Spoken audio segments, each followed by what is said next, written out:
Damn, I forgot what I was going to say. Hello, everybody. This is Myles Sergé. Welcome to MS Live. Today, hope everybody had a good holiday weekend. So I'm here today with my co-host, Mr. Donnell Knox. How are you? Donnie D? Yeah. You know, I'm always good, man. Even if I'm not, I'm gonna always say I'm good. How about yourself? I'm all right, man. I'm all right. It could be better, but it's what it is. I didn't hit the lottery yet, so that'd be really good. You know what I'm saying? But you got your health, so health is wealth. That's true. That's very So true. Very, very true. not always money. It's if you got your mind, your health, then you good. You can always make money. Very, very true. I need to Mhm. make some right now, though. Yeah, I understand that. Yeah, like now. Purple rain money. Yeah, exactly. I ain't balling like that yet, but one day. Yeah. So, how was your holiday? It was great, man. I'm out here in Warsaw. Some of you that don't know, but I had a friend come over from Berlin. He wanted to get out of Berlin for a little while, and he had some work to do in Poland.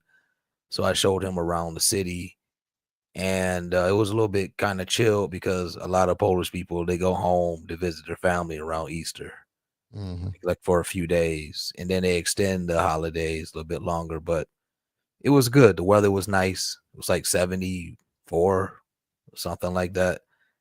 And we went to my friend's restaurant, his Korean spot, and had some nice food there. And kind of just chilled. Okay. That's good, man. Mine was all right. Went back to mom's in Grand Rapids, and really didn't do too much, man. Mike Ned was playing a couple of parties, and people want to do stuff. But I was like so tired, I just fell asleep and didn't do anything. And yeah, man, it was just another day to me. But we did get like 4 days off of work, so that was what's up. But other than that, nothing special, man. I think when you were a kid, like Easter and all the holidays, it was like, yo, I got this time off. You want to eat and do stuff. I was just like the same old same. Getting them dyed colored eggs from the church. Little jelly beans. And the eggs is like $20 a carton. Yeah. Now that's You know what I'm saying? So no eggs here, man. I see something online somewhere. Somebody was like, yeah, we're taking potatoes and dyeing them colors. Yeah, that's crazy. I think if it was me, man, if I was back in Kalamazoo, I'd be trying to go down to Indiana, and just buy direct from the Amish people. Yeah. Like at a cheaper rate. I mean, even if it's going to be somewhat costly, at least they're real eggs. You know what I mean? That's true. If you get it from them, but that's what I would be doing, just going down there. Okay, give me like 50 eggs or something for the week. I'll see you next week. Right. Yeah. Oh no, we'll see, man. One day things will get cheaper. We'll be rich. I'll have money. Who knows? I don't know. Just visualize it. Visualize it. Bring it into existence. Yeah. I need money. Anyway, enough of me talking and yapping. So today we have a very, very, very, very, very, very special guest. One of my favorite people on earth. Aw. She said, "Oh, like for real. Like every time I see her, where I see her anywhere, it's like you ever meet somebody that every time you see them, it's like love, and it's like she just brings instant joy to whoever she's around. Yeah, this is her. So today, me and Donnell would like to not introduce, but welcome Miss Angie Linder. Oh my God. Of Detroit Techno Militia and the Detroit Berlin connection. How are you doing today? Wonderful. Thank you. And you're gonna make me cry before we even get started with this interview. So I don't know what was up with that, but I'm so excited to be here. We're happy and always happy. Always, yeah, for sure. And we're glad you were able. Well, I didn't think you were going to do it, but I mean, I'm glad you did. What? Always, anytime you want. If you need a fourth person on this interview for the podcast, let me know. We can do it. I'll hop in anytime. Hey, hey, me and D going on vacation next week. Yeah. I'll actually be in Berlin next weekend. Oh wow, for real? We could come live from Berlin. Yeah. You're going to Berlin? Yeah, I'll be there. I'm leaving Thursday night. I'm meeting Tom there, and we'll be coming home Monday. Nice. That's what's up. Kazi trip. That's what's up. That's what's up.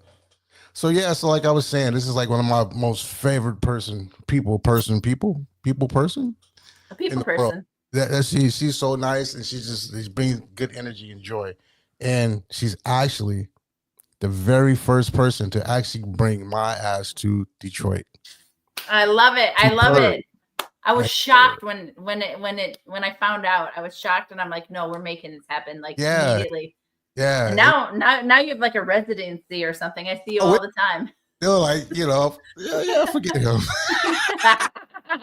Angie brought him in. Yeah, that's enough. You know what I mean? That is cool. But yeah, I was like grateful because it's never happened, and I was just like, I think I was talking to Desi. He was like, yeah, blah blah blah blah blah. Detroit. I'm like, dude, I've never played in Detroit, and I've just been here all my life.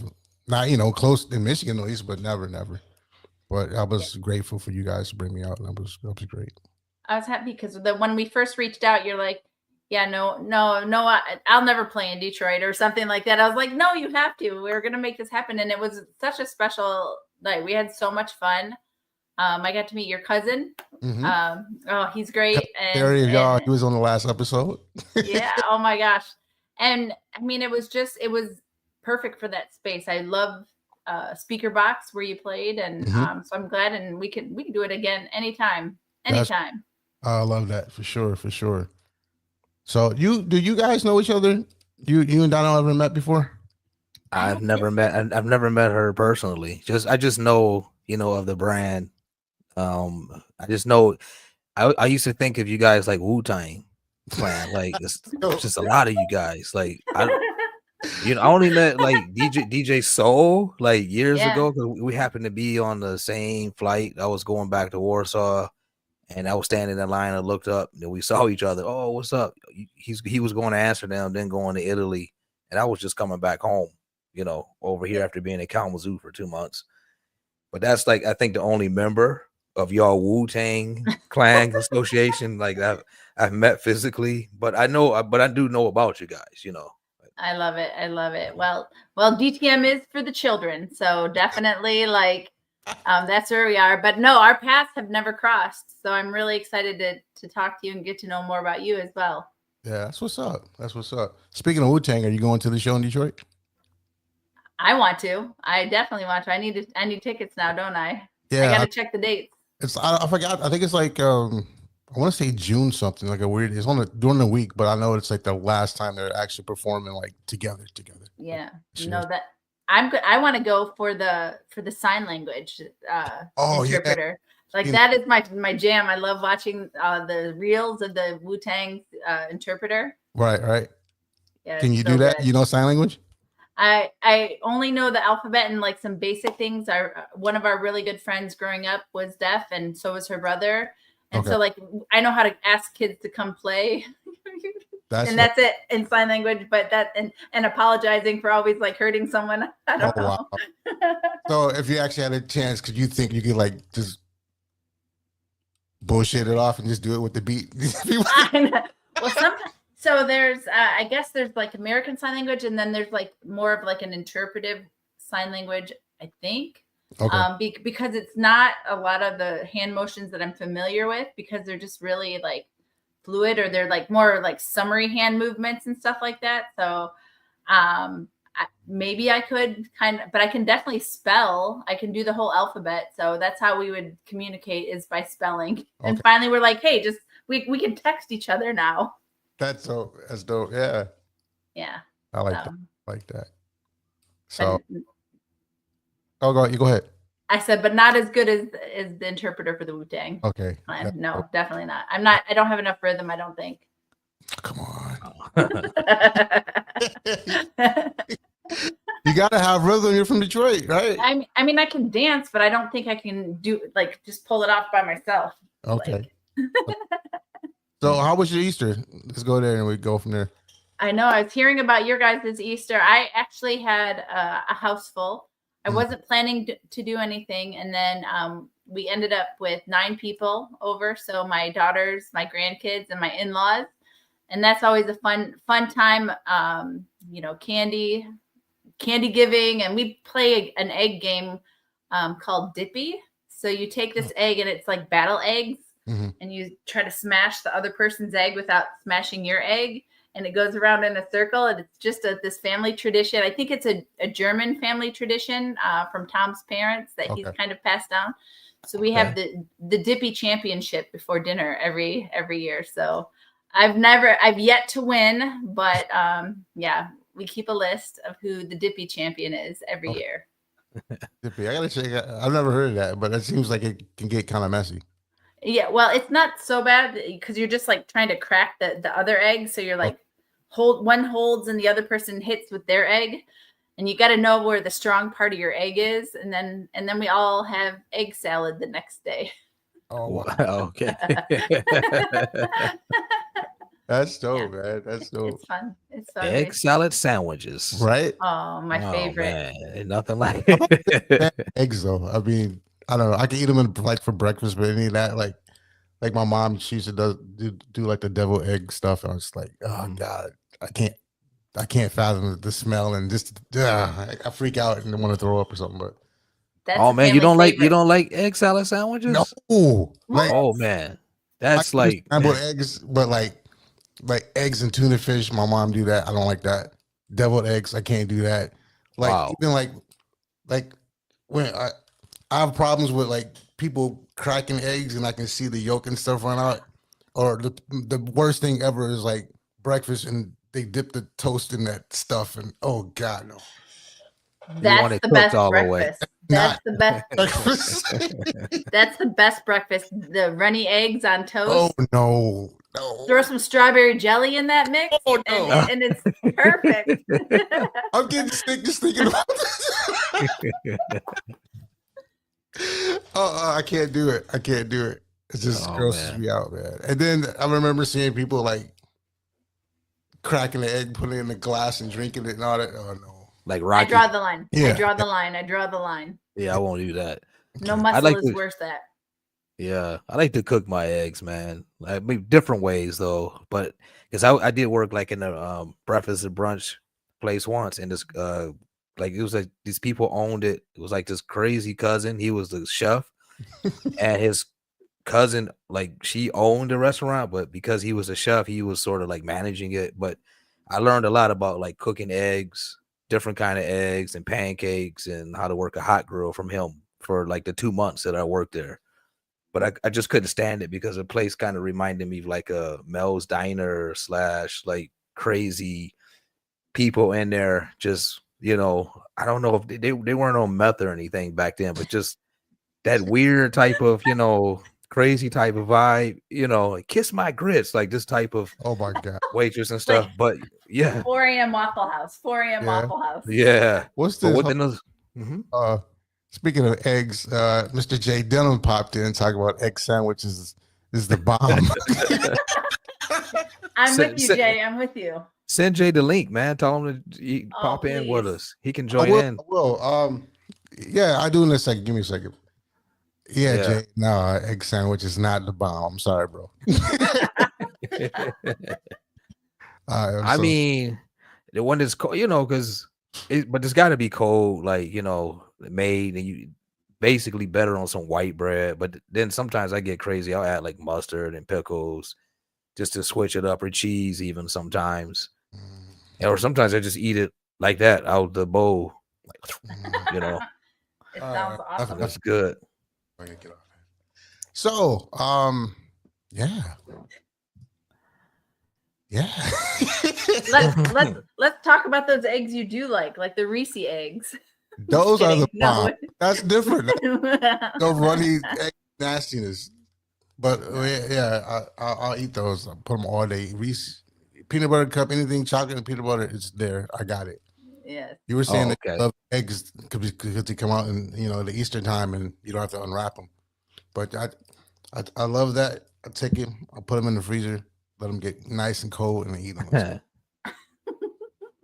That's it. And I shouldn't be eating that type of stuff, but What can you do? Protein. It's technically protein. It's peanut butter. It's 90% peanut butter. But the chocolate makes it bad, though. No, it takes the edge off the good. The eggs. But if it's dark chocolate, that's good. That's like cacao. That's good for you, actually. Yeah. That's bad. So it's not bad. I mean, it's better than eating cookies. 100%. If I had to pick, I would pick that. That's my weakness is cookies. Yeah, because it's just sugar and flour and yeah. But I got a solution for you. You can just make cookies with oatmeal, basically oatmeal, peanut butter, cacao, and bananas. You can bake it that way, and it actually comes out good. You won't really need no sugar because the bananas are kind of sweet enough. But sometimes I add a little honey to it. It's kind of like having your own protein bar, but they still come out like cookies. Okay. You should try it. Like, yes, oatmeal, bananas, peanut butter, maybe a little cinnamon if you want, but cacao, some raisins, some honey. Smash it up, mix it, put it in the oven, and you're good. Okay. You have to send me the recipe, and I tell you how it didn't turn out. Yeah. It sounds really good. It sounds really good. I had these incredible chocolate chip cookies down in Florida. We were at Disney Springs, and it's this cookie place called Gideon's, and they have like these chocolate chip cookies where they take the whole cookie before they bake it, and they like jam it in more chocolate chips. So it just looks like, my friend always asks me, he's like, "Oh, I saw you throw some dough in with your chocolate chip cookies." Oh, wow. Like with your chocolate chips. And it's in it when it bakes, it just looks like a dome of chocolate chips. It's so good. And so since I can't go there all the time, I'm like, I'm gonna figure this recipe out. So like by trial and error, I finally have like the killer like Gideon style chocolate chip cookies that I can make, that I make at home. And I was making them all the time, but now I'm like, I need to like get ready for hot girl summer. So I had to cut back. I had to cut back a little bit. Hot girl summer. That's what's up. That's what's up. Yeah, man. Yeah. Next time you're in Detroit, I'll make sure I make some. I'll throw some peanut butter chips in there too. Okay, that'll be good. There we go. All right. Well, like I said, y'all, welcome to MS Live. So let's get down to business. All right. So, my question, I don't know what question you want to start, D, or yeah, actually I don't mind starting because what I wanted to kind of ask her is or ask you, Angie, how did early life look like for you in Detroit, when you were a youngster? Sure. So when I was a kid, so I'll take you back through my history a little bit. And when I was a kid, my father was involved in Detroit radio. So he's a rock guy. He worked at radio stations like WABX and W4 in Detroit. And so we grew up around music and around just fun, a lot of fun stuff as a kid. It was my childhood was a little wild. But definitely music based. We'd have a rock band practicing in the basement all the time. My dad, I know my dad would just be all over the place. They'd play shows. Still friends with several of his friends from when they were kids. My father's unfortunately passed away, but he was a huge influence in kind of what got me involved in Detroit. My stepmom at the time worked for the Metro Times, and so we always had an interesting mix of access to music and art and culture and stuff like that in Detroit growing up. One of my things that really got me introduced to Detroit music, though, was watching like The Scene and New Dance Show on TV, and I was obsessed. We'd race home from school so we could watch and hear this music that didn't sound anything like what my dad listened to. And I can almost tell you like the moment that I realized that it was actually called techno. I was listening to Inner City's Good Life on the radio. This is probably like 89, I think. And I'm like, "Oh my God, Dad, what is that?" And he goes, "Oh, you like that techno shit?" And I was like, what? That's what it's called? Yes. Yes. I was like 13 or 14. I'm like, yes, I like that techno shit. That's my sound. That's me. That's not you. Like, so from that moment forward, like everything that I would listen to music wise, I didn't want it to have like a drum and a guitar in it. I wanted to hear like a drum machine. I love hip hop. I love like everything that wasn't. I mean, I know hip hop samples like traditional instruments and things like that, but you know what I mean. It has the beat, it has the bass, it has like everything that traditional rock. It doesn't have a lot of people singing over it either, as far as like techno is concerned. I always joked that I didn't want my music to tell me what to think. So like I liked listening to techno because it let me just have my own thoughts. So from there, so that was like junior high. Okay. For high school, I moved to Ferndale, and that was so formative for me. So I met my best friend Winetra. She was a senior when I was a freshman, but she also like was my most get into trouble with friend too. Like we would, you know, hey, I'm going to stay the night at Winnie's. Hey, I'm staying the night at Angie's. And then she started taking me to Menjo's and Backstreet and Numbers, like taking me out to the club. Then we started going to Motor, you know, them and parties and like all sorts of stuff from about, I'd say as soon I got my car in 10th grade. So that's when we started skipping school, staying out late, and just having way too much fun. But if it wasn't for Winetra, I don't think I would have like fully taken the dip to like go out, start going to parties, start like building these insane lifelong friendships that I've made to this day. So that's kind of how it all transitioned, you know, learning about and getting into the scene. I mean, it was a long road and just a little bit of everything kind of sprinkled on top. And then I had a close knit group of friends that we were always like hanging out, supporting each other. And that's kind of the evolution of Detroit Techno Militia. So we are all going to the same parties, supporting each other, you know, just being there, being the person in the front row when there's no one else in the entire place. So if it was an early slot, whatever, we were always there supporting each other. And that's just kind of how the development of Detroit Techno Militia started. We had this great idea, and Tom made our temporary logo, which is that logo right there. Okay. Temporary, because we wanted to make business cards so we could go to Techno Brings People Together. Well, that's an event that Trackmaster Lou put together with Aaron Carl and BJ Positronics. And I remember just like being so excited that we had this great idea that we're going to be this crew that we always support each other and we always support our friends in the music business. And we made our first business cards that are so stale to look at to this day, but we did it. We took them there and haven't looked back. I mean, we've just continued to be there to be supportive of our friends and everyone and just honor the tradition and the history that Detroit has to offer as far as music is concerned. So I'm a student of Detroit techno history, and I just like I find it so fascinating that I live in a place where you could basically reach out and touch one of the people that like founded this music and came up with this idea and yeah, it's been a long road, but that's in a brief synopsis. That's how I got here. So basically, I just want to go back. Sure. Earlier, you said that it was KMS, right? This is the thing that sort of drew you. Inner city, music, right? Inner city. Well, that was what coined the term techno for me, because my dad was there. I was like, "Hey, what is this?" But I had been listening to New Dance Show and the scene and everything like that, so I knew there was something more out there. Mm-hmm.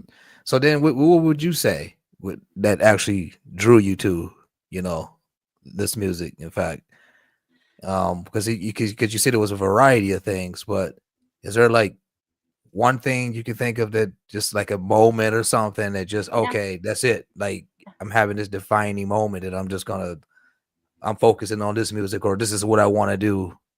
For example.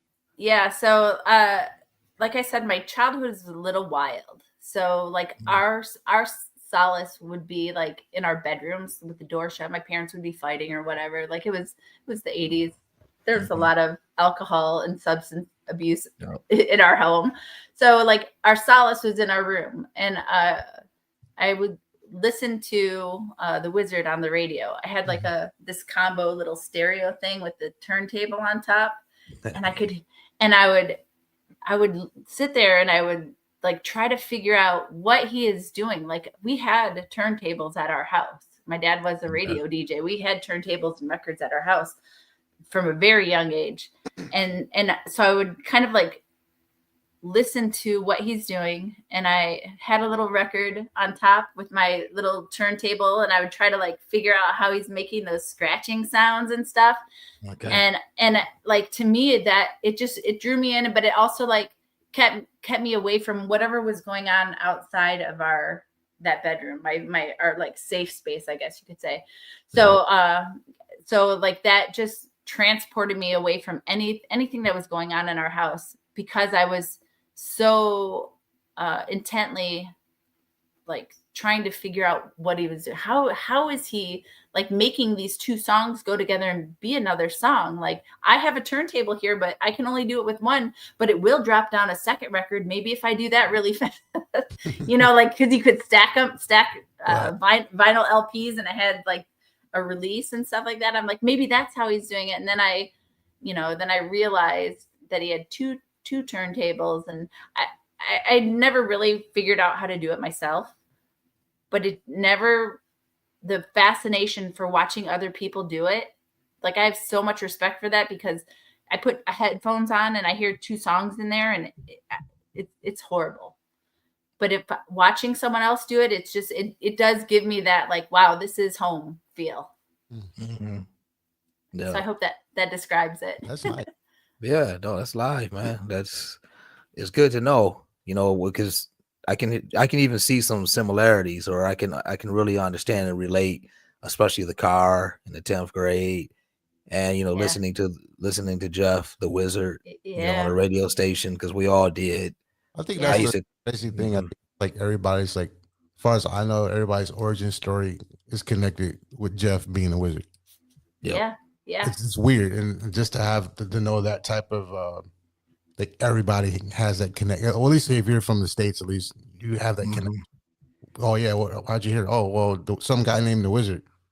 Yeah. Same with me is like, like I'm in Flint right now, but my neighbor, when I was like 8, he lived next door, and he was going to U of M, and he would come back every weekend with tapes.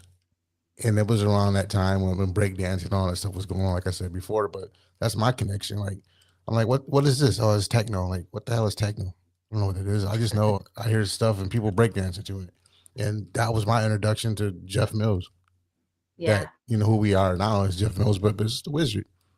But I think that's everybody's connection. It's like, it's crazy to think that one guy has that influence on a lot of things, So yeah, it's really cool, because he actually spoke at Michigan State a couple weeks ago, and like I know of Jeff. I've had electronic communications with him before in the past, but I actually got to like talk to him for a little bit, take my picture. I shared that on Facebook, but I got to tell him, I'm like, Jeff, you changed my life, and I just want to say thank you. Yeah. And I didn't really elaborate more, but like to be able to tell the person that literally changed your life that they did. Like I was really excited to do that. That don't happen every day. Yeah. No, I know. That's why we're so lucky and so spoiled. I mean, Detroit, even Grand Rapids too. You get a lot of access to people that everyone else around the world is just probably jealous about. Very true, man. It's very true. Yeah, because we don't think about that. You're right, because in the early days, I was around everybody, even in Chicago, all the time. But I was just in my own little selfish world of, I just got to get my record out. Even though Rob Hood could be here in the store, or somebody else could be right there, Juan or whoever. And it's like my just zero focus on just got to get my record out. Even though, the stars are right here. It's like you just didn't look at them the same, but someone else, if I tell the same story when I'm over here in Poland, wow, Jay Denham's your cousin, or man, I saw a picture you were at some merge. I'm like, oh, that's just like normal. That's just Mike. That's just, it's just my cousin Jay. Like for me, we're just like people, but I have to remember that over here, that for them is something special, because they don't have access like we do.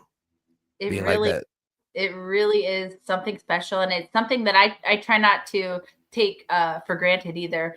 So I really have to kind of dial back fangirl. Like we hang out, we're hanging out with, all the people that you're talking about, but I just want to like hug everyone and not stop hugging everyone. And like, it does make me so excited because I love music and I love the people who've made that music, all the unique and wild personalities. The funniest story is I had to tell, or like I got to tell the same thing to Kevin Saunderson, and I asked him for a hug, and he just kind of looked at me like, but he still gave me a hug. I'm like, I would do anything for a Kevin Saunderson hug. Right. But again, oh man, I know you could throw a rock and hit someone who has been helping make and curate and build this music to the global phenomenon in Detroit, and I just think we're so lucky. So that's why, yeah. I mean, we had it good going to the record. Think about going to the record store even back then. Yeah, who would be in there you socializing with, but just the fact that you could go and you got Huckabee just pulling out records for you, him or Rick, at the time, depending on who was in there. And even going to gramophone was the same. You had Hector Lopez and those guys over there pulling out records for you, but that was special. Yeah, then back then it was just okay, I only got maybe $50, so I have to go to the maybe used bins, and I still need $5 in gas to get back to Kalamazoo, but I'm gonna leave with some records, no matter what. Just the whole vibe of that, and then maybe going to actually staying, and then maybe going to someone's party later. Mm-hmm. That's like the icing on the cake, and like, okay, where's the party? Oh, some building, in Detroit somewhere. Don't worry about it. You'll be fine. And, oh, Billy Bob's playing, him in Paris, Mm-hmm. coming in on his pajamas, riding on a horse or something. Was like, okay, icing on the cake. Wow. Yeah, no, truly. Yeah. I don't know. We've never met. We've talked a few times, but I remember the first and the second time I ever seen him, he was at the Packard plant. Oh yeah, came in on that horse, man. Yeah, wooden horse. I was like, what the hell going on? But he's a showman. He's dope. You know what I mean? I like it a lot, man. To this day, and he's a great human too. So like that, I mean, Billy Bob and his whole family, I love them all to pieces. So he's great. Yeah, it's crazy, man. I don't know. You gotta get him on your show. Get him on your show. I would love to. I got a list. Hey. I got a huge list of people. Hey, Billy Bob, pick up the phone. Right. He's been like, nah, dog, I'm busy. Voicemail. No, but Donnell, you bring up a really good point, and we just did Record Store Day at Detroit Threads, and how integral that exchange of ideas and music and creativity and just like everything that you have, this mixing pot at record stores, is kind of going to the wayside a little bit. And it was so formative for a lot of people. I know myself and Tom, some of our first dates included him coaching me on how to go through the dollar bins and what to look for on labels. For him, yes, because he would be like, all right, if it has a black label with silver, pull that one out. We're going to listen to it. If it says Magic Wand on there, if it says Mayday Mix, if it says, like all these different things. So he's coaching me through the bins. And then again, all the gems that, Huckabee is pulling for people, or Lavelle at the store in Ferndale, because that's where I spent a lot of time going in after parties, singing him songs and having him find the record for me. You know how many times we've done that? Like, yo, I don't know what it was. It was like, yeah. Oh, here you go. The crazy, 100%. I got so many, like, me and Donnell for sure. We got so many like Huckabee stories. Is crazy. Like the little thing. It was him, but they would be there, and he put the, Mike, super serious and didn't say shit, right? Just looking at you. He'd look at you like, moving the needle, moving the needle. Hear the shit, and then they be like, "Yo, you gonna buy that?"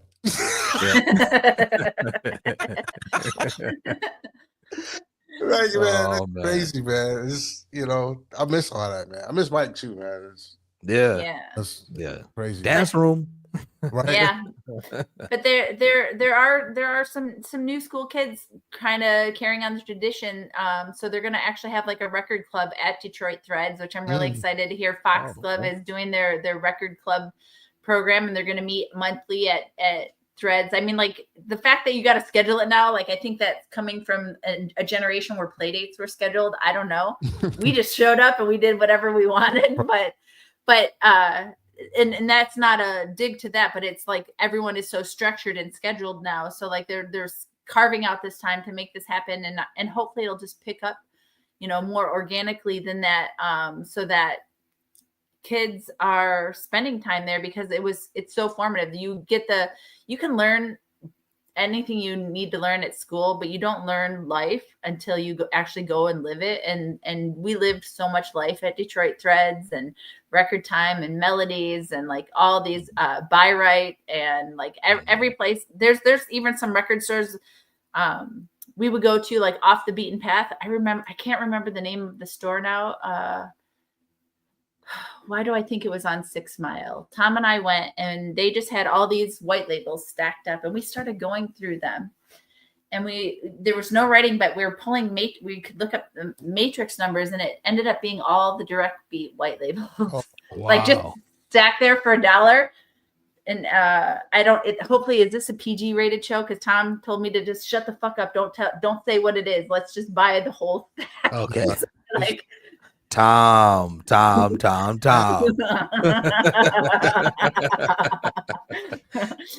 them marked down. They were in the dollar bin, for God's sake. Right, $1 for direct beat white labels.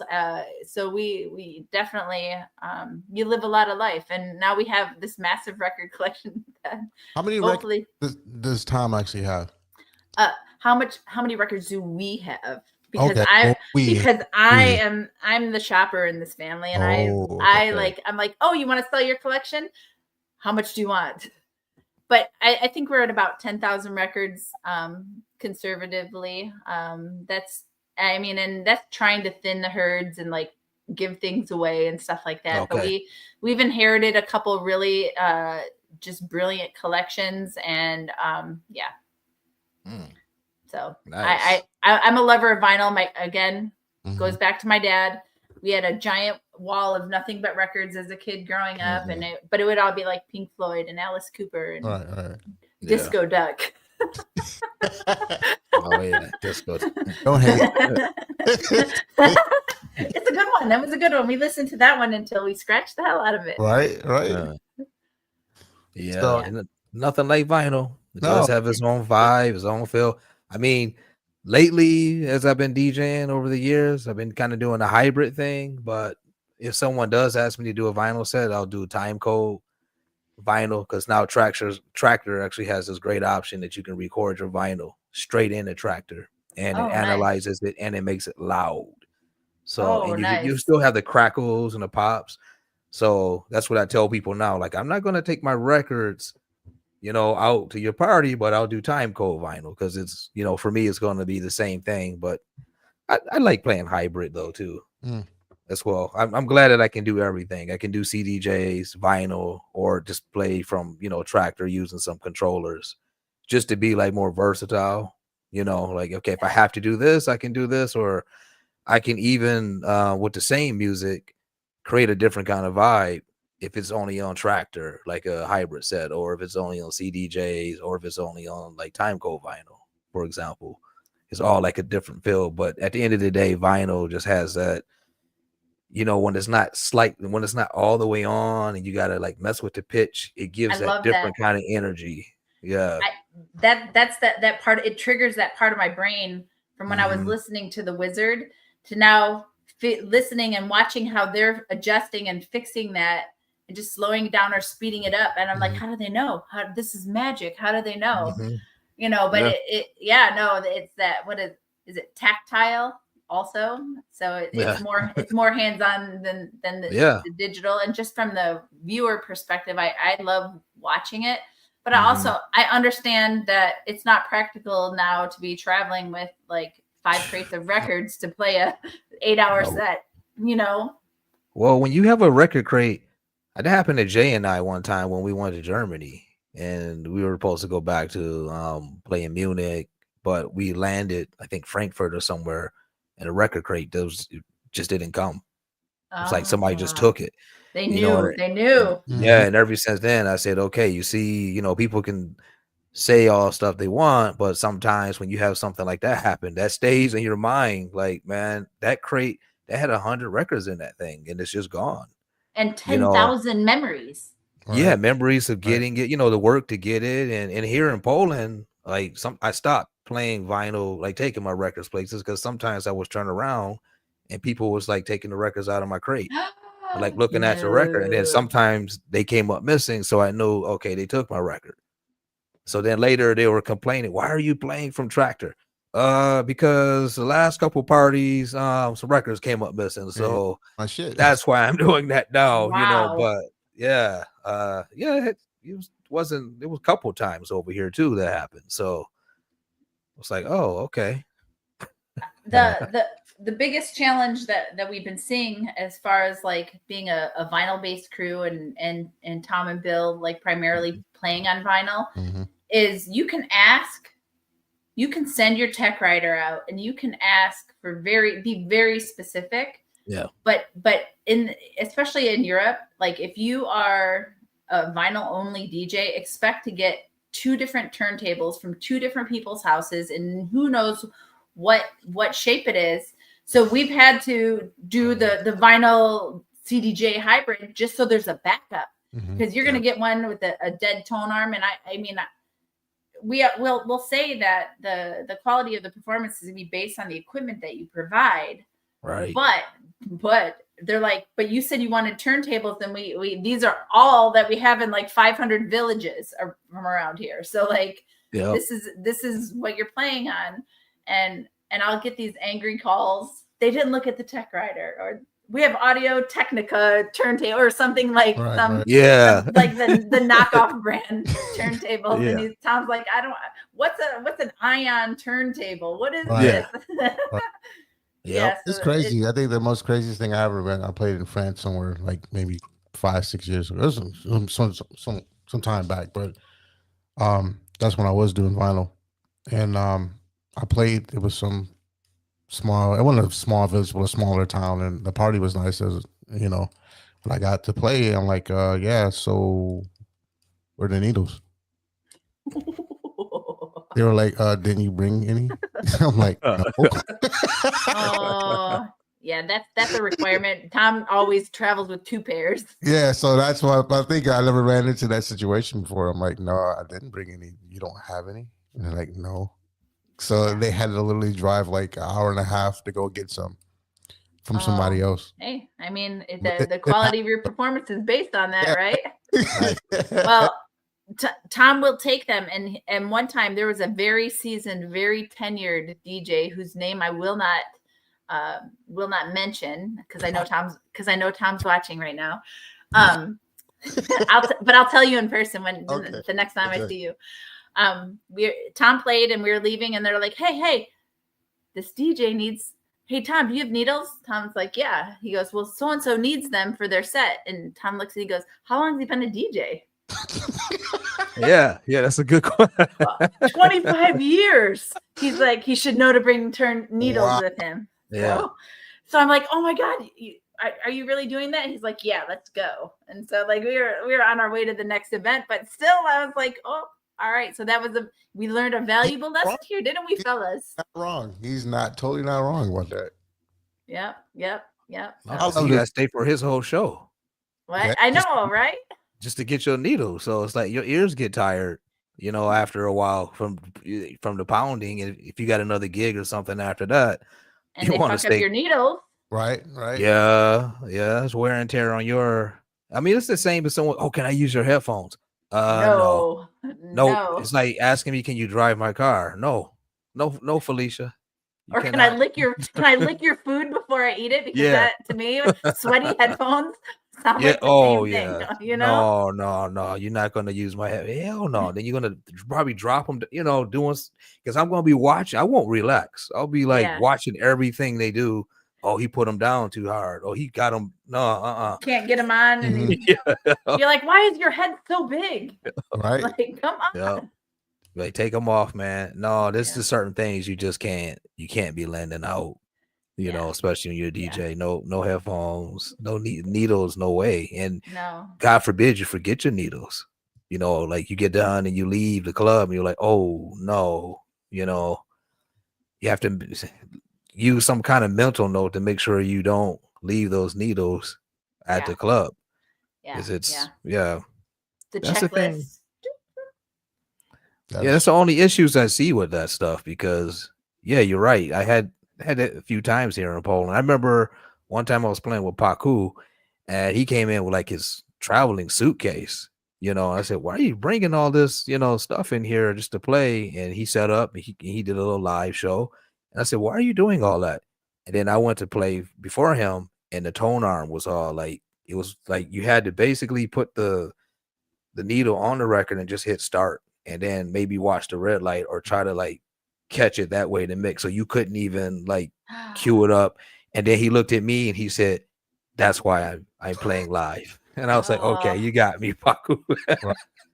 I said, "I get it." Yeah. I said, "All right, okay, good one." But just when he said it that night, at first I was like, "Huh," and then later, okay, I see what he's saying.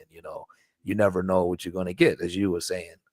Right. When you come to the club, you can tell them all you want till you're blue in the face, but you get there, as you said, what Tom say, "Oh, Audio Technica or Ion, what is this?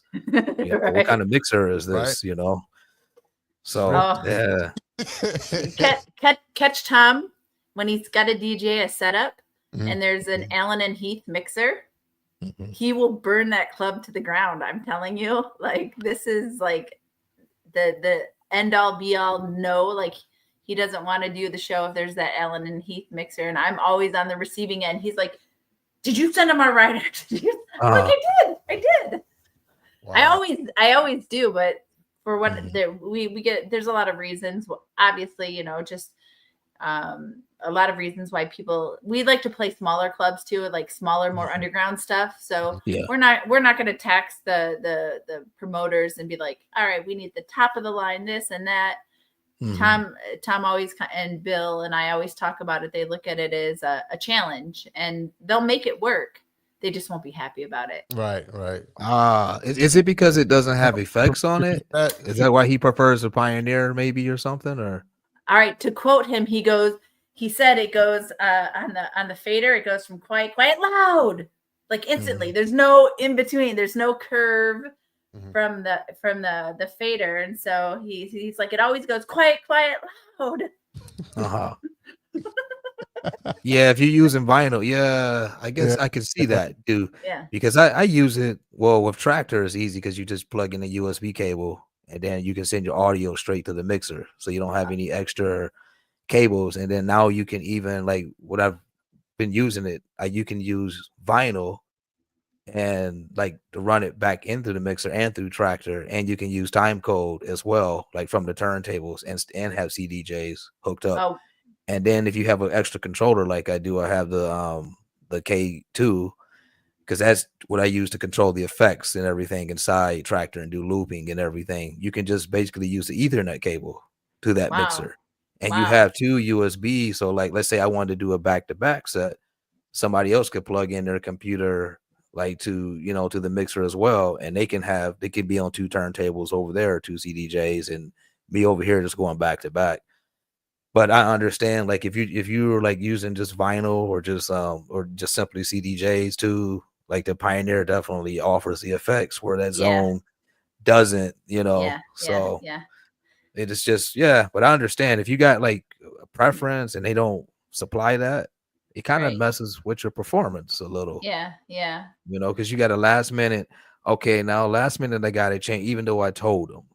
Or now I got to learn this way, but that makes sense. But the way you explained it, because he's not using a lot of like the time code or any of the outboard auxiliary items. So like I always couldn't figure out why so many places had the Ellen and Heath there, but it's versatile. It probably sounds like it probably has a little bit more versatility when it comes to adding on anything time code or laptop related and stuff like that. So again, being so vinyl heavy for so long, I'm behind the 8 ball a little bit as far as the technology is concerned, but doesn't mean we won't learn. You can teach an old dog new tricks. No, I think it's good to know. I think, definitely vinyl, because all of us learned on vinyl, even probably from hip hop, scratching from hip hop and all that.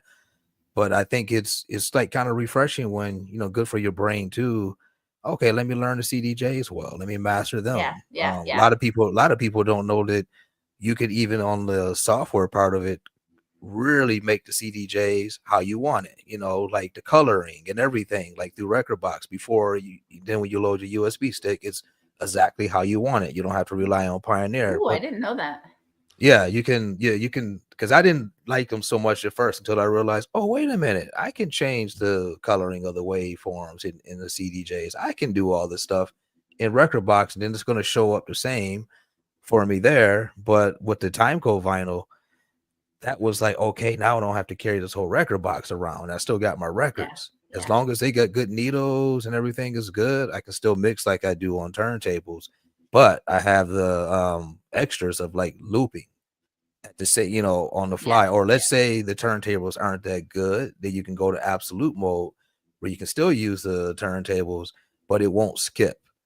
So you'll still be able to have a nice vinyl set as well, and use loopings and everything. So that's why I started to delve deeper into it. But I'll have to blame my cousin Jay again, because he's the one that started getting my mind wrapped around Tractor, because I saw him using it and I said, okay, let me investigate this thing. And the same with Ableton Live. He got me to switch from Fruity Loops, which I was making a lot of records on because it was easy to use in Ableton Live.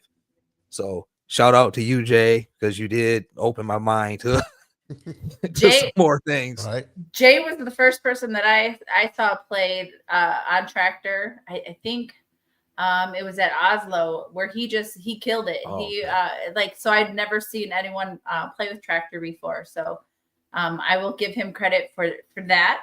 That was really awesome. And only he and I think Gary Chandler were the two that I think played that way. So it's where and I hope I'm not conflating the two as far as what they're doing, but with one deck where you can use it as if it were two pieces almost seamlessly. So I believe that was Jay Denham the first time I ever saw that happen, and that was at Oslo in Detroit. So cool. Yeah, it's a different way. It's just like, I'm not gonna really say Richie Hawtin style, but you have you could like something similar to what he does, and using the decks and Tractor just to get that kind of vibe that he does, because he's great with that as well. I just like that Native Instruments open it up so that you can just basically do what you want, use it the way you would like to use it, and just give you more options. See, I think that's where I'm going to have to dig in a little deeper. Like Tom he uses Rekordbox now, basically, but I'm the tech side of our family, so I want to just see what we can do as far as like customizing the CDJs so that when he plugs in his USB, it's how he wants it to be. So I think he would love that, because that does bring a little bit more consistency. We're not getting tons of super old CDJs. I think 2000s and 3000s are 3000s being the standard now, but 2000s still popping up every now and then. Nothing older than that, thank goodness. Yeah. The original Walkman CDJs. No, just kidding. I did have a question for you. So yeah. Tell me more about well, maybe can you explain? I know you've been really doing this Detroit, Berlin, Detroit connection thing. Is it possible you can tell us how that started and how this all come about? Absolutely. So a little bit of my history, and just for full disclosure, I did come off the board in February last year, but I still love and support everything that they do. and still actively involved with a lot of the exchange artists that have come through our program. So I believe it was 2014, Walter Wazak and Dimitri Hegemon from Trezor, they had started throwing this idea around of maybe building a Trezor in Detroit, and but not being able to do it without the ability of having 24-hour operating. They had a conference, like a little conference, and I sat front row center, of course, with the notepad, like the nerd that I am, taking notes and just like diligently listening and like documenting every moment that I was there, so that, you know, because this is something that I've always thought about. I have a professional career, and I go out to see my husband DJ, and I could get busted being out too late at a club, and I'm like, this is wild to me that, you know, we just want to be here listening to music and having, you know, a fun time. And so a couple days after that conference, I get a message from Dimitri asking, you know, basically asking me to come join this mission with them. It's called the Detroit Berlin Connection. They had already set it up in Berlin, and they were going to work on setting it up here in Detroit. And so I joined them, John Collins, Mike Banks, Amber Crum, Peter Oakes, and a couple other people. We actually started the nonprofit in 2015 as far as Detroit Berlin is concerned. And our focus then was on just the 24-hour economy or nightlife economy. It's had a couple of iterations on the way we refer to it. So we started doing things. We were interacting with the Detroit City Council and the mayor's office, and trying to just do a lot of different things.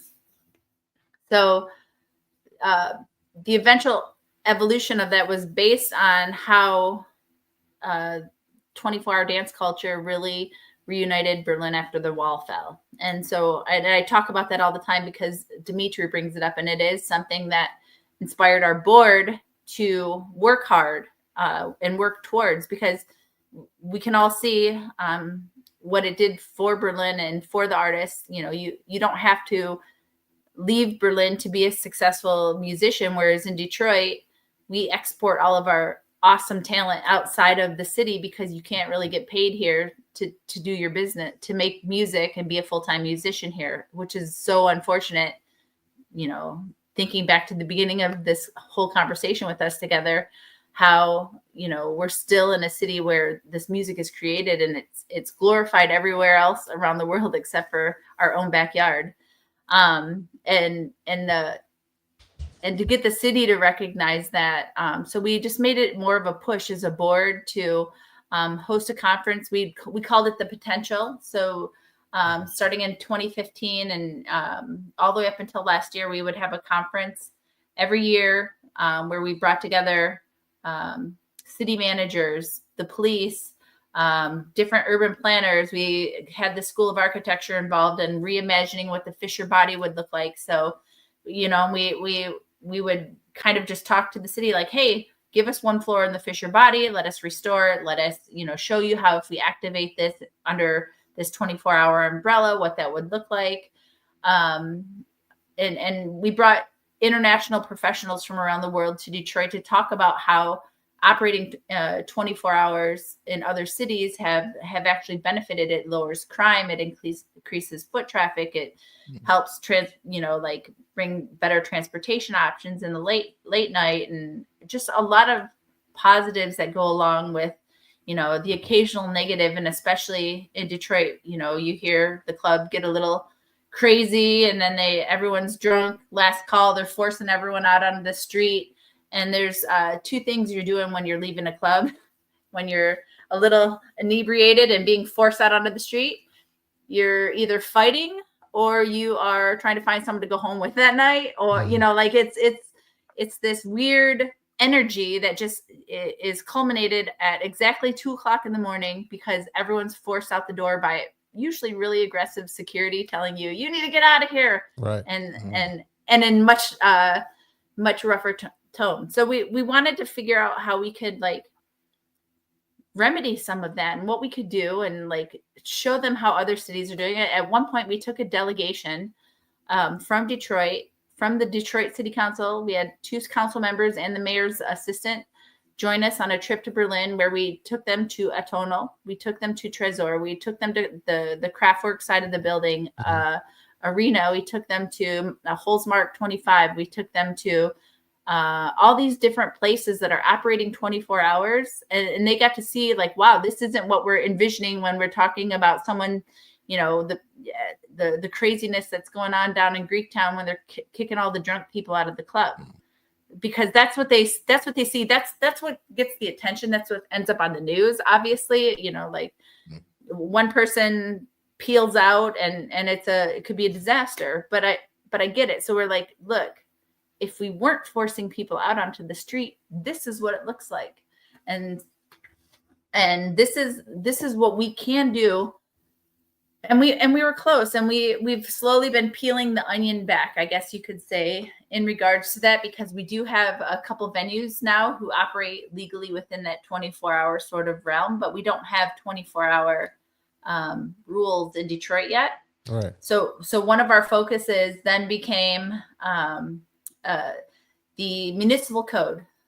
Again, I put my nerd glasses on and I read the entire municipal code for the city of Detroit. And I knew it existed because of some other work I did with the Detroit Sound Conservancy.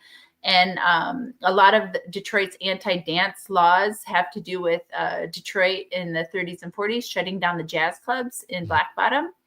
So and then it's all been rolled into like sort of like some strip club legislation now. So it has roots in shutting down the black jazz clubs.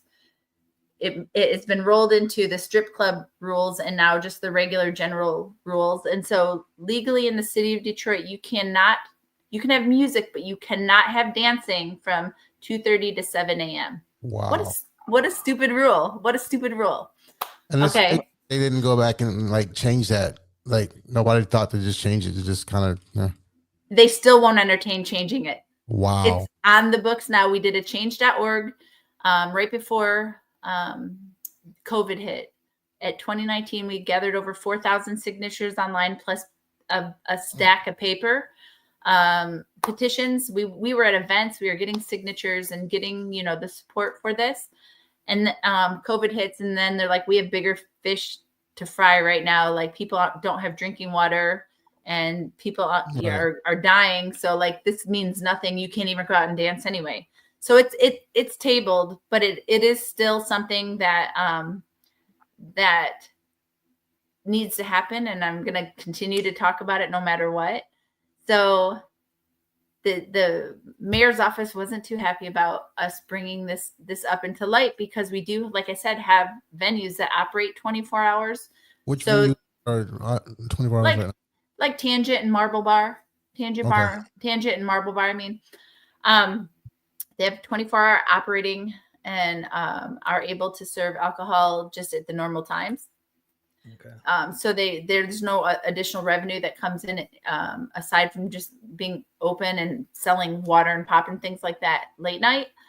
But we are told the mayor's office wasn't too happy about it because they were letting people dance still. They're basically saying, well, we're not enforcing this. We're not enforcing this, so stop talking about it. Otherwise, it's going to be an issue. Right.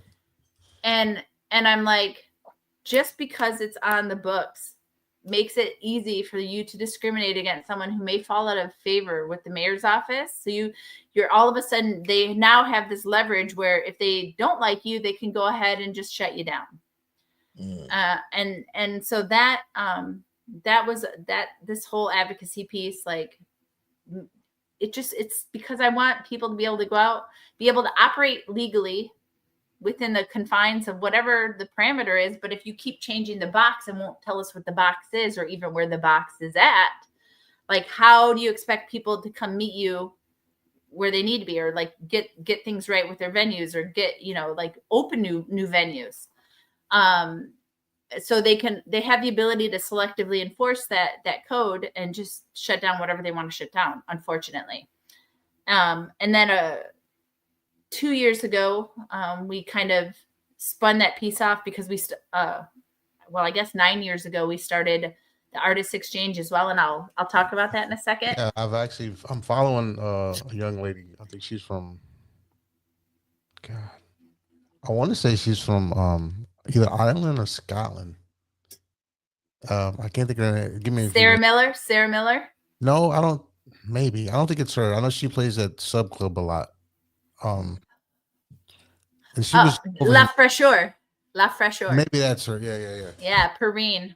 So, just to put a little bow on the advocacy piece, and then I'll talk about our incredible exchange program.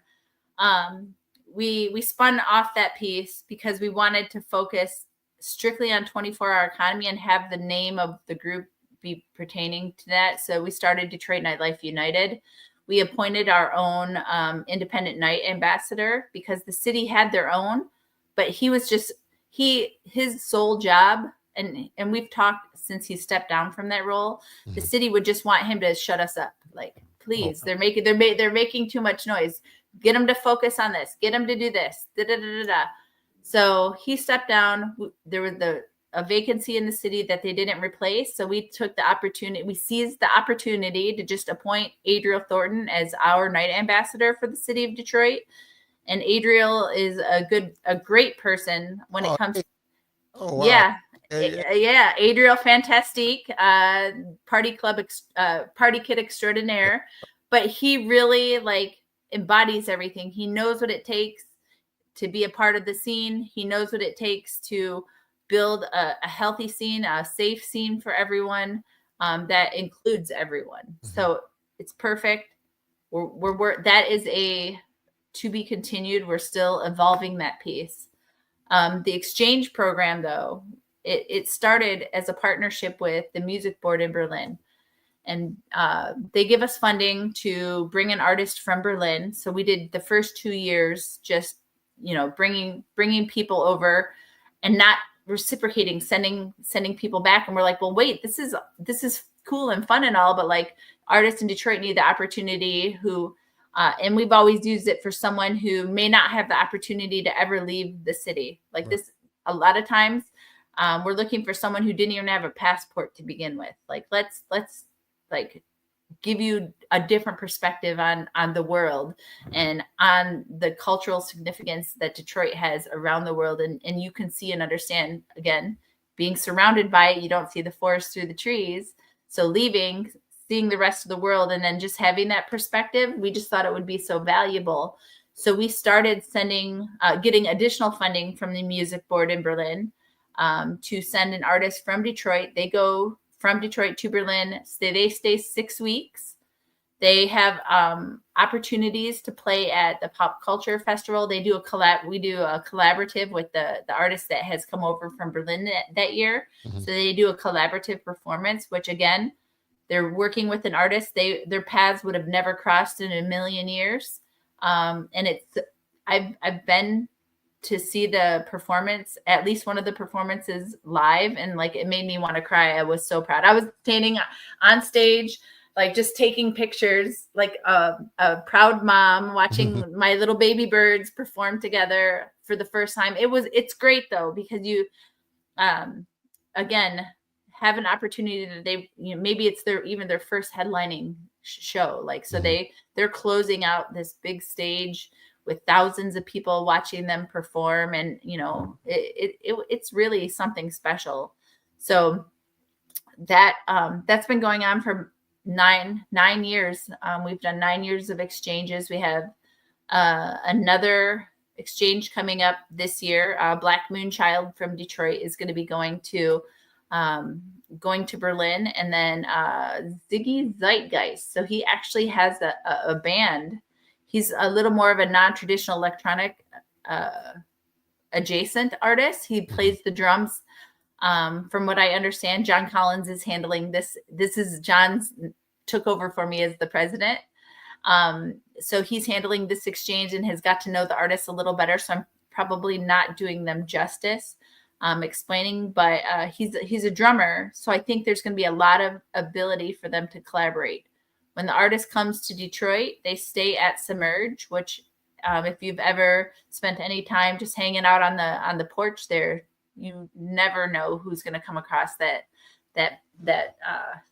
stoop and just park and talk. And I mean, just the education that you get from spending a couple hours with Mike in the kitchen, talking and chatting and sharing information and ideas, it's invaluable. And every artist that has come out of that program, like they always are nervous and terrified. And then it's been life-changing for them being there. Yeah, that seems to be the consensus. We had Santiago Salazar here like last week. He was telling us his story coming from LA and hooking up with UR and Mike, and how it was like a big part of his life, and it was, you know, how it did wonders for him. So that's when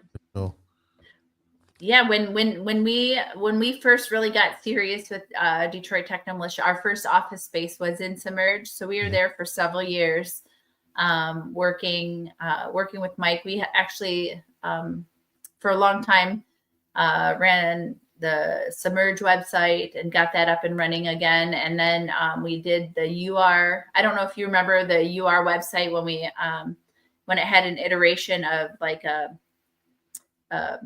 discussion forum, and it was really like more fan interactive through the website. But that was our time with UR. And I mean, I've worked with Mike and Korn and John and everyone. Santiago was there when I was there. Frankie was there. I was in the store with Bridget, R.I.P. Bridget, and spent a lot of time like when they first started opening the store during Movement too, to have people come in through there. So Bridget and I were in the trenches, slanging records and having a good old. I was learning what it took to manage a bunch of assholes, and she seemed like the expert. So. Right. That's crazy. I mean, I love it. I love it. So yeah, that's I would never change it for $1 million.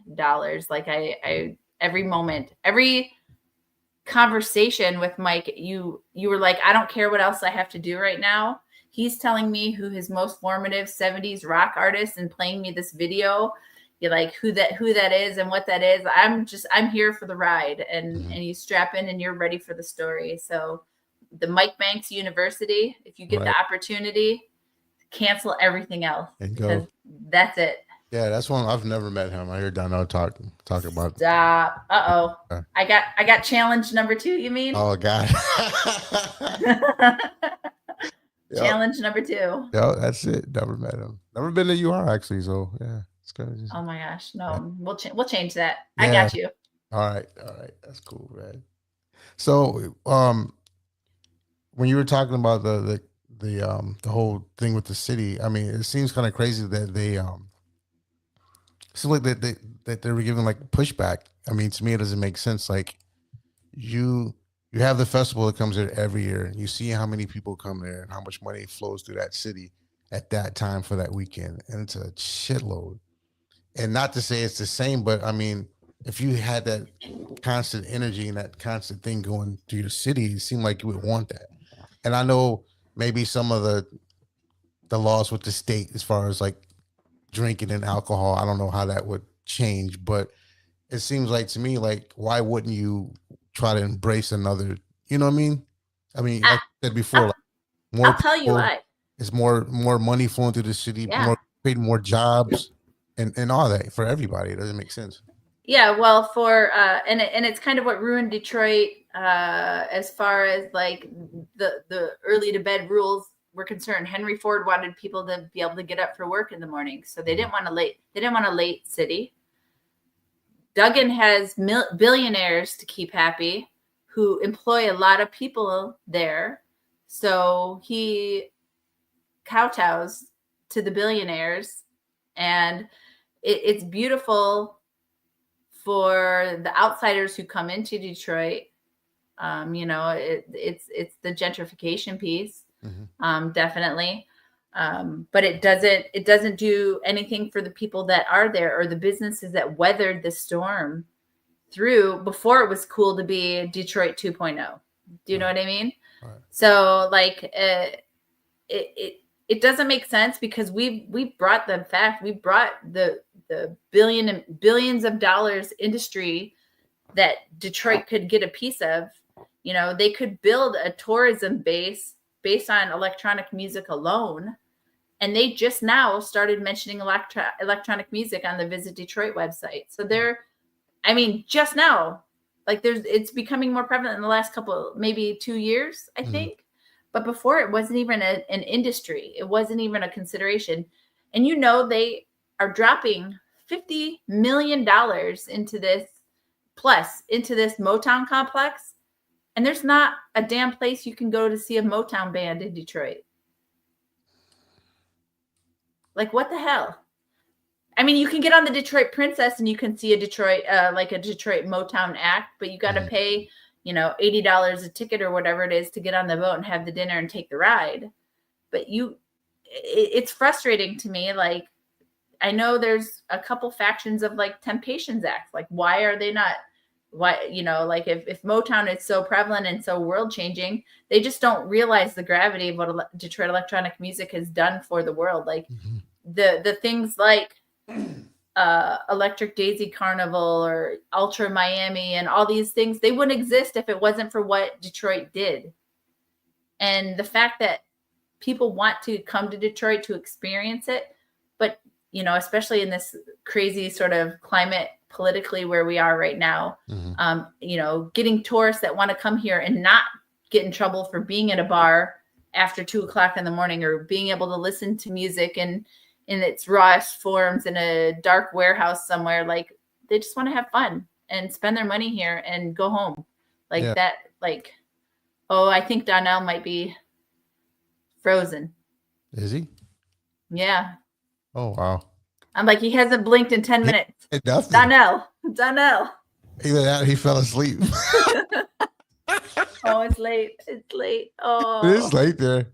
I don't know. He hasn't. Let me try to. Yeah, I don't know. Does he? I hope he knows he's frozen. He sent a private chat. He said, "Can you see me? Can you hear me?" Let me see. I haven't seen. Yeah. No. I just responded. Oh. Okay. I'm gonna remove him and hope he can come back. Wow, I'm sitting there like, it's just like I actually was sitting here looking. He's just like this. Blink once if you're being held captive, Donnell. Oh, Let's see. He's still, yeah. I don't know. He's gonna have to call back, I guess. All right. Not call back, but. So it's wild to me that for the city, like we brought the numbers. We brought, we actually had the mayor say, "Well, tell me exactly what you want." Mm-hmm. And I said, fine, we want a checkbox list of what it takes to operate an event legally in the city. Like checkbox it. I said, that's what Amsterdam did. I said, here's the list from Amsterdam. I had it translated from Dutch to English so that you can see exactly how they spell it out. Make sure there's this. Make sure there's many exits. Oh, you're back. You're back. Yay. Yeah, it was doing, I don't know.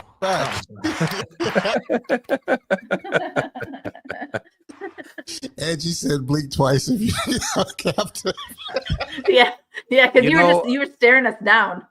I think I was out for a while, but I was hearing everything. Okay. And I was even talking. I thought, okay, probably it's just circulating, but they can hear me. No. But then later, that's why it's like, can you see me? Can you hear me? Okay, it just like locked up. Yeah, we thought you were really serious, like deep in thought and meditation. Well, I do meditate every day. So hey, that's so good for you. That is so good for you. 30 minutes every day. It's life changing. So you heard the conversation, right? Yeah. Yeah. All right. Yep. I didn't miss a beat. I just looked up and I was like, okay, what's happening? Right. Oh, but they hear me. Yeah. So sorry if we were talking over you. We had no idea. No, it was good. That's what I said. This show, just have fun and talk. Yeah. Just see where the conversation goes. Yeah. It's not the Breakfast Club, but it could be. Not yet. Yeah. Somebody. Oh, I had some comments. He's probably not there anymore. So, Donchell Brown. What is the difference between techno and house music? Oh, do you want my opinion? Let's go.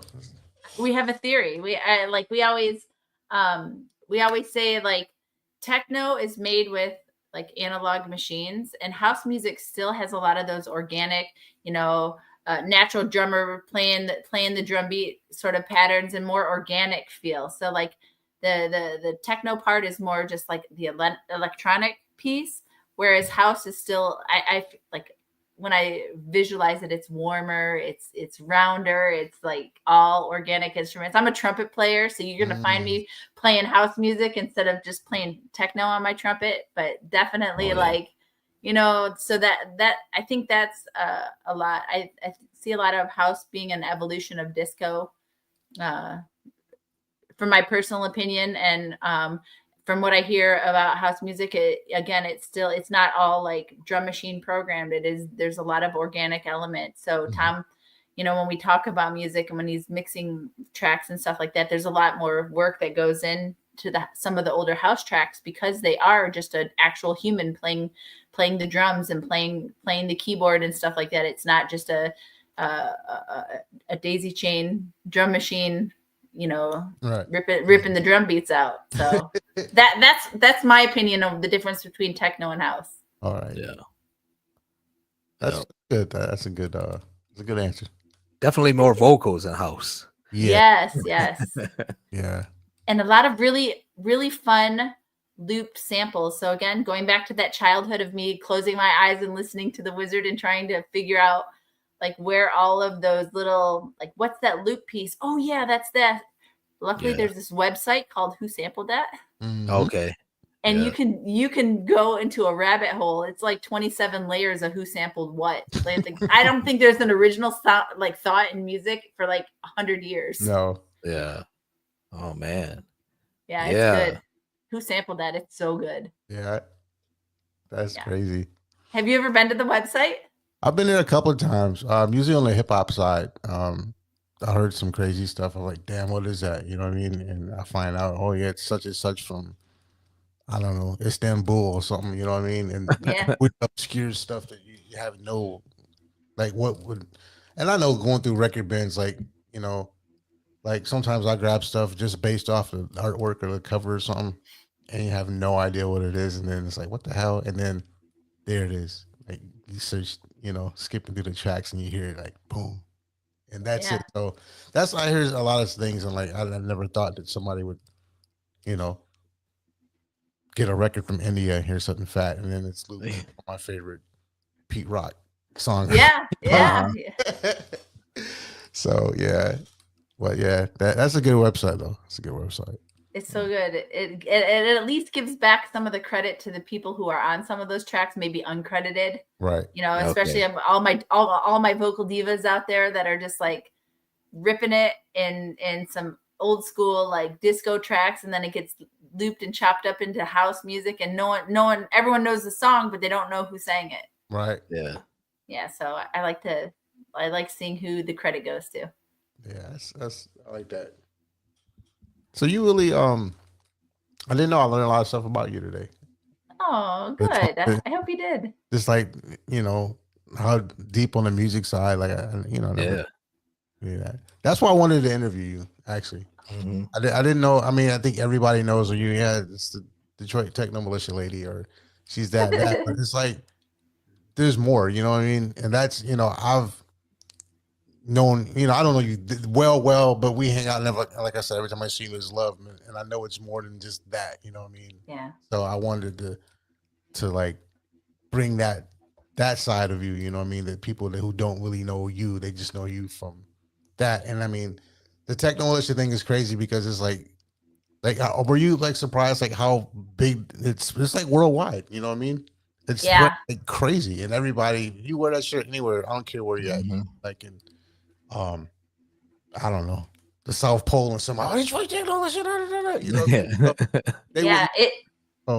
It's wild. It took off, a lot more people knew our shirt than they knew who our DJs were for the longest time.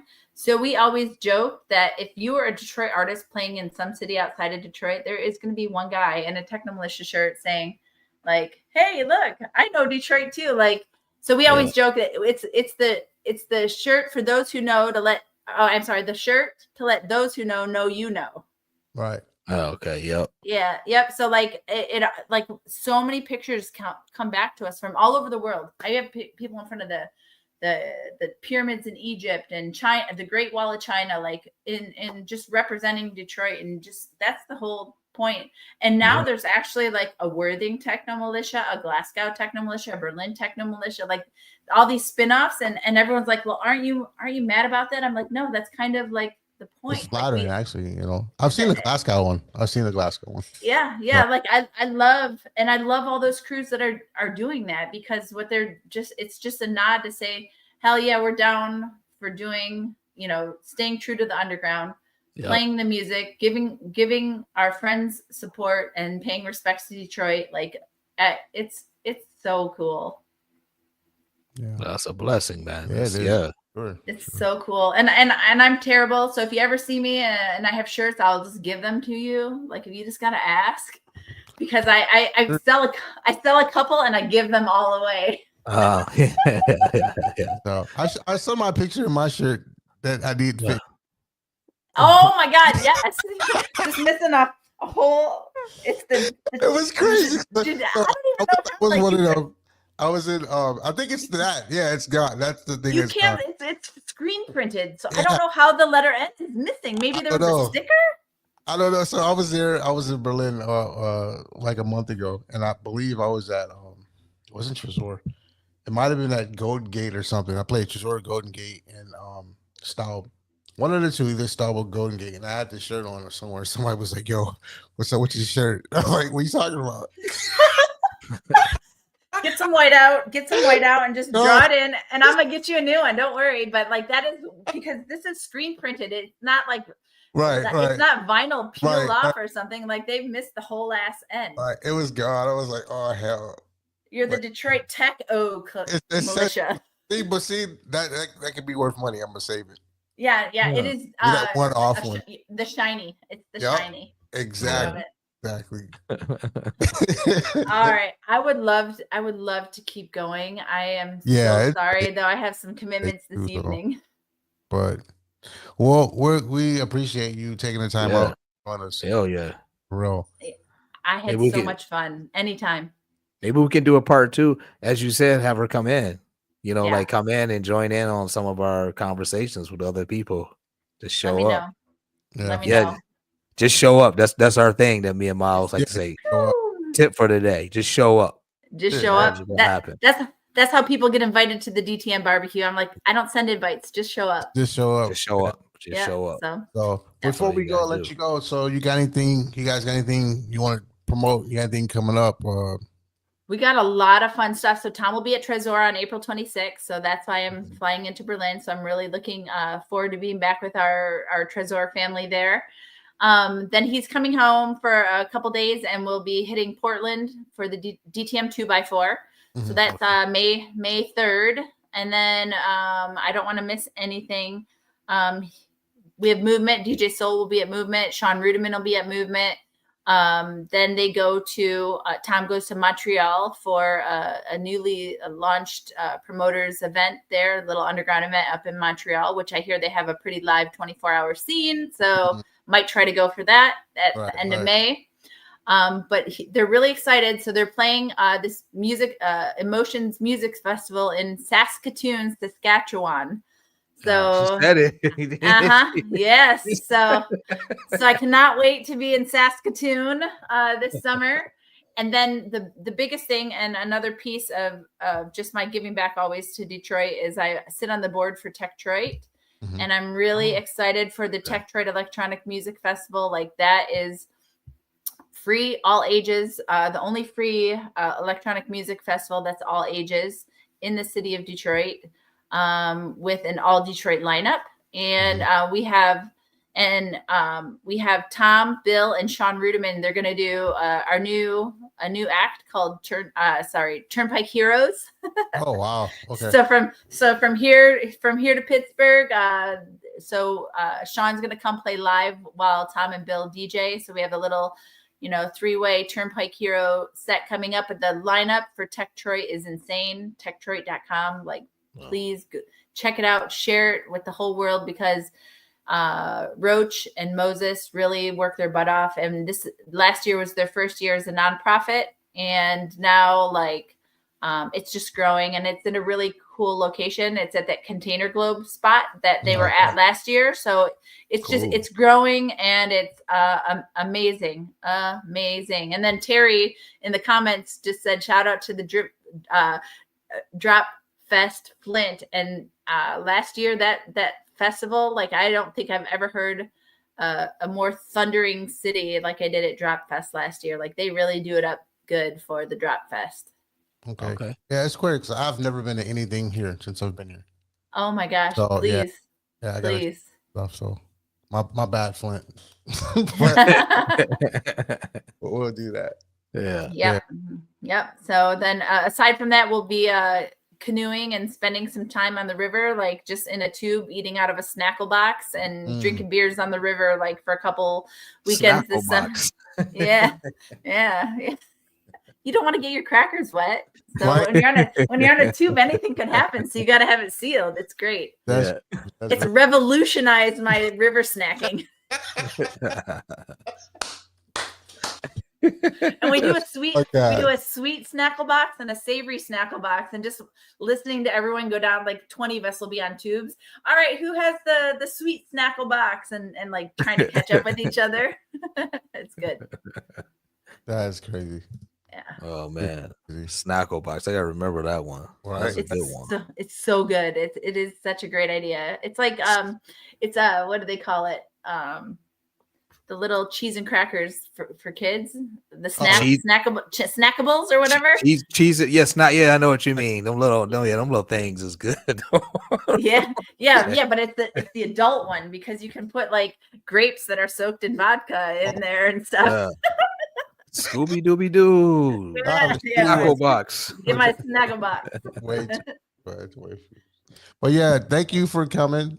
Yeah. Thank you. It was a great conversation, and we really enjoy you. And please come back anytime you want. Like I said, we're gonna go on vacation soon. You take over.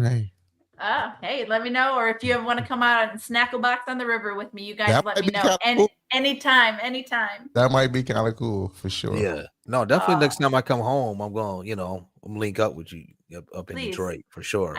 I need to meet you in person for real. So I've been seeing the name for decades. So now let's do this. And gotta give another shout out to Terry. He said Lunchables is the name we were looking for. Oh, Lunchables. Yeah.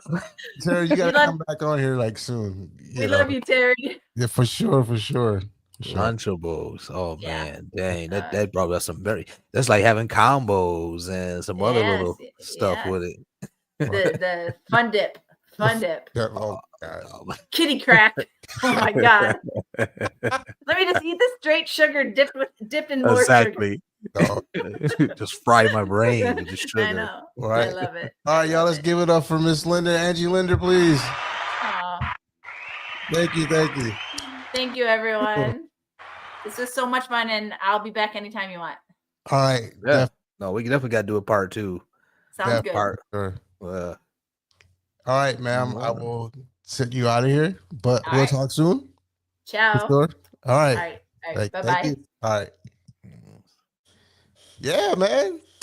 Thank you, Mr. Knox. Thank you. Yeah.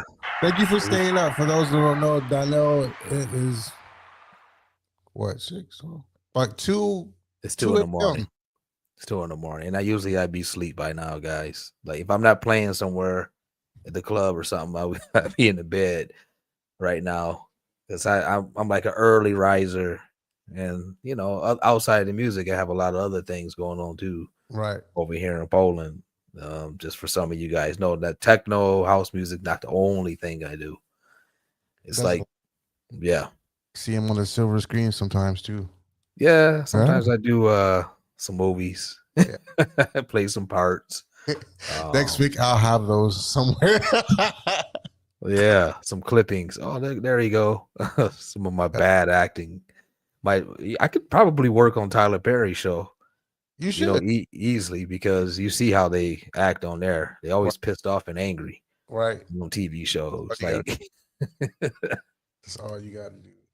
But man, that was good. I didn't know all this. I didn't know how deep she went. Yeah. You know, like yeah, it was really good. That's why I'm glad, that she agreed to, Yeah, but I think we definitely got to get more, because it's a lot. That was just like a little bit underwater, but I think with her is, Right. Terry says you're Mr. Hollywood. Yay, yes. Just got to have Mr. Hollywood money to go along with it. Then we're broke, Terry. We're definitely broke. But You'd be surprised. You'd be thinking you do a TV show and you're gonna have some Lucci and like what? That's all after taxes? Right. Dang. I did all that work I was there all day, and that's that's what I got. Yeah, for sure, man. It's crazy. Shoot. All right. Yeah. Well, we can end it now. I know we've been going for about hour and a half, so that's pretty. It's good though. I know you're tired. I'm tired too. I gotta get some food and. For those of you watching, guys, just hit us up on Instagram or Messenger if you got questions or you just want to reach out, say hey or whatever. If you're following us, if not, follow and definitely subscribe to this YouTube channel, because we gotta get them numbers up. Yeah, we gotta get the numbers up. It's not bad, but we need to get a lot further. Because we want to keep bringing you great guests. Yeah. People that, people you can hear and learn from, or just get some interesting stories. So spread the word. Yes, for sure. Next week is a good one. So I'll probably drop that probably either tomorrow or later tonight for next week's guest. We will be here this coming Sunday. What's the date on that? Come on, computer. Going a little slow. April 27th. April 27th, we will be back streaming again. We'll announce a guest probably later tonight. It's gonna be a good one for sure. So don't miss it. Like Donnell said, like and subscribe, tell your friends, whatever. So we can continue doing this. It's been good so far, man. I didn't know how this was gonna pan out, but I think each episode we seem to do better. Yeah. That's all we can do. We had no training. It's just like, okay, just show up and do it. Yeah, that's it, man. Let's see. I think the only training I had was just watching other YouTube videos, like Vlad TV, and that's all it is basically. You know, just mimicking that and letting people talk, because and that's give them space for them to talk. Then you learn. Yeah, and I like how it's kind of it's kind of like a free flowing thing. We're kind of structured in a way, but not really. So it's not like, tell me about this release, this. Yeah, I want to hear about you, the person, and you find out other things about people. So I think that's kind of makes us different. So exactly. You just talk. Feel free, no stress, and okay, they're gonna ask me what's your favorite cereal? Questions like that. Just weird stuff. Nah. That's right. It's crazy. What you got anything coming up what you got coming up? What's going on with you? Well, I'm working on my next video for YouTube. I will release one a couple weeks back, and then I sent the link around in EPM because they're distributing me digitally. They're like, well, we can't wait for this one to come out as well, as a release, not just on the video. But I was sending on the video because I know that part of their corporation deals with YouTube stuff. So, but I got another one. Like I made 2 more tracks. Okay. And what I had to do, I'm trying to see which one of the tracks will fit the video that I recorded. Because some people think that I'm just gonna put it out there. Sometimes I'm not recording at the same time that I'm making a track. Sometimes my idea is to make the track, but simply record myself in the studio listening to it and like tweaking and tuning stuff, you know, at the same time. Thing. Yeah, just like a normal way, just so people can see, have something, but also have something to listen to. So that's coming. The next release on Sonic Mind will be like something I released back in the mid to early 2000s, which would be Archetype. Because I just re-released my last thing, which was the KZoo Killer thing, Absence of Thought. It only came out on vinyl, but then Tim Xavier, he remastered it for me, just like he did this one. So I'm going to do that for a bit, have some older releases come out, and that's in the work. So I plan on releasing that in a few months, maybe 2 months from now. I'm working on some DJ mixes because my agent asked me to, you know, just put up some more mixes online so I can spread them around. So pretty much that, you know, working on music all the time, mixing. Gonna have some more t-shirts made up. Not soon, but soon. Okay. You know, won't be too long. The lady was on vacation. I think she said she'll be back in about a couple weeks, and then we can talk then. So, you know, some stuff is happening, but not like some people's labels where they just got something coming every month. Yeah. That's cool, man. Cool. For sure. Well, everybody, this was MS Live with me, D-KNOX, the legend, doing the thing. So thank y'all for taking the time to subscribe. Well, not subscribe, excuse me. Well, please do subscribe. That's kind of on my mind, right? But to checking out the channel, checking us out, and supporting. We'll be back this Sunday. This Sunday coming up. We're not sure of a time yet, but that will be announced during the week. Hopefully, when we get to a point where we can get more consistent with that, we will. Just trying to figure out the time difference. He's 6 hours ahead, so I mean, yeah, works. Well, I don't want like this is like really late for him, and I didn't want to do this, but it's how it happened. I'm glad he was able to do this, so to work out. Angie says, love you all. And we love you too, Angie, and the whole Detroit Techno Militia. We love you guys. All right. For sure. For sure. All right, y'all. Until then, this was MS Live with me and D-KNOX. Peace. Be safe. Whatever else, stay out of trouble. Don't go to prison. We can't get you out. Yeah. We don't got bail money. So. No, we're broke. We're really broke. Make sure at the end we do have a couple of I won't say supporters, but God, I can't think right now. Anyway, check out the end. We do have supporters or people who what does it do when you pay money? Well, they don't pay money, but when you God, I can't think. Not sponsors, but yeah, there you go. There we go. We have a couple of sponsors at the end of this reel, so check them out. Until then, MS Live. See you this Sunday. Peace. Yep. See you on the flip side, guys. Yep. Peace out. All right.